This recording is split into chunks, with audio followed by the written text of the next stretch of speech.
ক্যাম্পাসে বহিরাগতদের প্রবেশ সম্পূর্ণরূপে নিষিদ্ধ করে শিক্ষা সুষ্ঠু পরিবেশ নিশ্চিত করতে হবে। বাংলাদেশ ইসলামী ছাত্র শিবির চট্টগ্রাম মহানগর দক্ষিণ সরকারি কমার্স কলেজ চট্টগ্রামে ছাত্র শিবিরের উপর ছাত্র দলের হামলার তীব্র নিন্দা এবং বিরুদ্ধে শাস্তি দাবি। সম্মানিত সাংবাদিকবৃন্দ, শুরুতে আপনাদেরকে জানাই আন্তরিক শুভেচ্ছা এবং মোবারকবাদ। অল্প সময়ের মধ্যেই আপনারা উপস্থিত হয়েছেন। আপনারা অবগত আছেন, আজ 31শে মে শনিবার অনার্স প্রথম বর্ষের ভর্তি ইচ্ছুক শিক্ষার্থীদের সহায়তার উদ্দেশ্যে হেল্প ডেস্ক ও অভিভাবক ছাউনি স্থাপন করে বাংলাদেশ ইসলামী ছাত্র শিবির চট্টগ্রাম কমার্স কলেজ শাখা। উক্ত আয়োজনে সকাল 11:30 ঘটিকায় ছাত্রদল বহিরাগতদের সাথে নিয়ে হামলা চালায়। আমরা ছাত্র শিবির চট্টগ্রাম মহানগর দক্ষিণ শাখা এই হামলার তীব্র নিন্দা ও প্রতিবাদ জানাচ্ছি। ছাত্র শিবির বরাবরই ছাত্র বান্ধব এবং গঠনমূলক কাজ করে যাচ্ছে।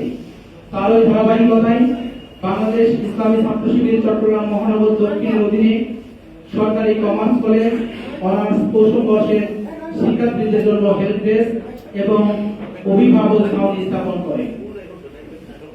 এখানে অভিভাবকদের ব্যাপক সাড়া এবং শিক্ষার্থীরা তাদের প্রয়োজনীয় জিনিসপত্র জমা রাখেন।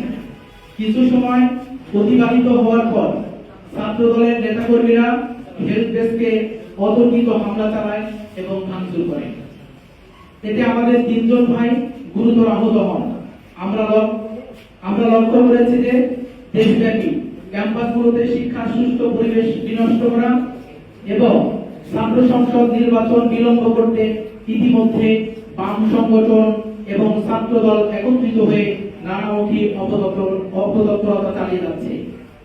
তারই ধারাবাহিকতায় আজকে সরকারি কমার্স কলেজ চট্টগ্রামে আমাদের আয়োজনে ছাত্র দল হামলা করেছে। আমরা এই হামলার তীব্র নিন্দা জানাচ্ছি। এমন অবস্থায় আমরা নিম্নোক্ত দাবি উপস্থাপন করছি।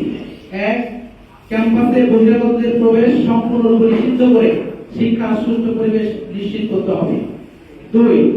হামলাকারীদের চিহ্নিত করে অতি দ্রুত সময়ের মধ্যে আইনের আওতায় নিয়ে আসতে হবে, অন্যথায় আমরা কঠোর কর্মসূচি দিতে বাধ্য হব। আপনাদের সবাইকে অসংখ্য